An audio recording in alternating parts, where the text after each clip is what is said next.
देखिए आज देश की राजनीति जिस मोड़ पर खड़ी है उसने कई ऐतिहासिक राजनीतिक दलों के लिए एग्जिस्टेंशियल क्राइसिस खड़े कर दिए हैं। प्रधानमंत्री ने संसद के पटल से खड़े होकर 400 सीटों के साथ वो अगली सरकार बनाएंगे ऐसा कहा है। कोई राजनेता जब तक धरातल पर प्रचंड लहर नहीं देख लेता तब तक एटलीस्ट संसद में ऐसा नहीं कह सकता। इस वीडियो के माध्यम से हम यही देखने का प्रयास करेंगे कि 400 सीटें संभव हैं और यदि संभव हैं तो इस 0 से 400 तक की यात्रा को नरेंद्र मोदी ने कैसे पार किया है। बीजेपी को 370 सीट और एनडीए को 400 पार। लाल चौक में तो 15 घंटे तक रॉकेट लॉन्चर, बम धड़ाके, गोलियां। पूरा देश कह रहा है अब की बार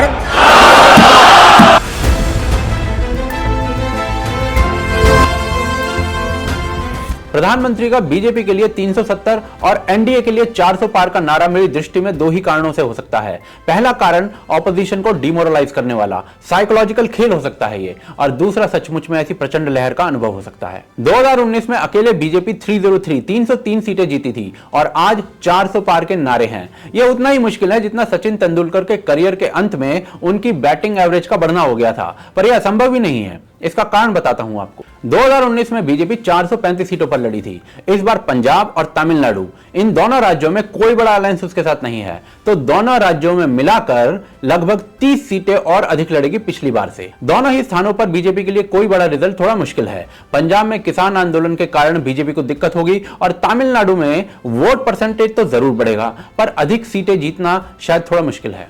2014 में बीजेपी का वोट शेयर 31% था और 2019 में 37.36 यानी कि 37.36%, यानी लगभग 6% की बढ़ोतरी थी। और सीटें कितनी बढ़ी थी इससे? 282 से 303 यानी 21 सीटें बढ़ी थी। अब 2024 में कुछ चीजें ऐसी हुई हैं जो वोट शेयर फिर से बढ़ने के आसार हैं, और मान लीजिए कि यदि 5% का अपस्विंग फिर से हो जाता है, यानी बीजेपी 42% वोट शेयर पर भी पहुंच जाती है, तो भी पॉलिटिकल बाजार के मूल्यांकन के अनुसार बीजेपी की टैली 342 सीटों तक जाती है। और इन सब कारणों से मामला थोड़ा मुश्किल भी दिखता है 370 सीटों का। पर एक्चुअली में बीजेपी का टारगेट 42% वोट शेयर है ही नहीं। दिसंबर 2023 में ऑफिस बियरर्स की एक मीटिंग में नरेंद्र मोदी ने बीजेपी कार्यकर्ताओं को टारगेट दिया था 50% वोट शेयर पार करने का, और इसके लिए अलायंस बनाए गए हैं, जैसे महाराष्ट्र में अजीत पवार के साथ, बिहार में नीतीश कुमार के साथ और उत्तर प्रदेश में आरएलडी के साथ। वहीं इंडिया अलायंस के साथी छिटक कर इधर उधर भाग रहे हैं। लेटेस्ट हैं फारूक अब्दुल्ला।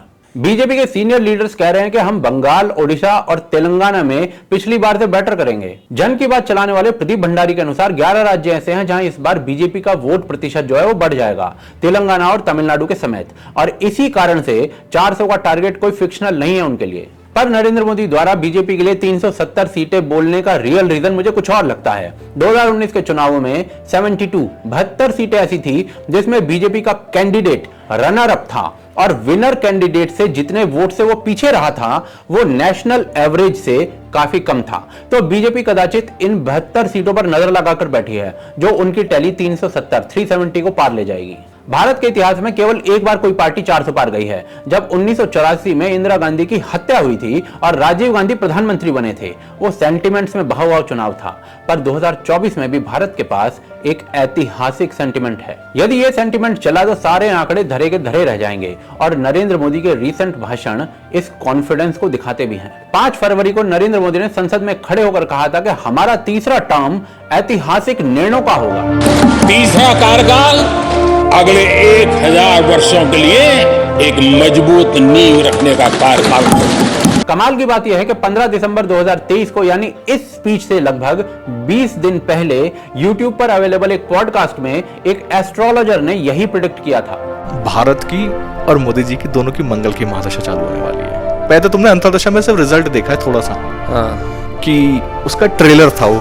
तो अगले कुछ साल भारत में इस प्रकार के बहुत सारे डिसीजंस आपको देखने को मिलेंगे, और 2024 के बाद से, तो 2024 के जून के बाद से तो बहुत सारे ऐसे मिलेंगे। मतलब हम क्या एक्सपेक्ट कर सकते हैं कि नेशन वाइड रातों रात पॉलिसी चेंजेस को रोक नहीं पाएगा? नहीं रोक पाएगा। वो बिल्कुल जैसे बोलते हैं ना कि आर्मी कमांड्स दिए जाते हैं, नो ऑब्जेक्शन, कुछ भी अप्लाई नहीं हुआ, कोई कुछ नहीं कर पाया, कोई अपोजिशन नहीं था। अब ये ना मास स्केल पे होने वाला है।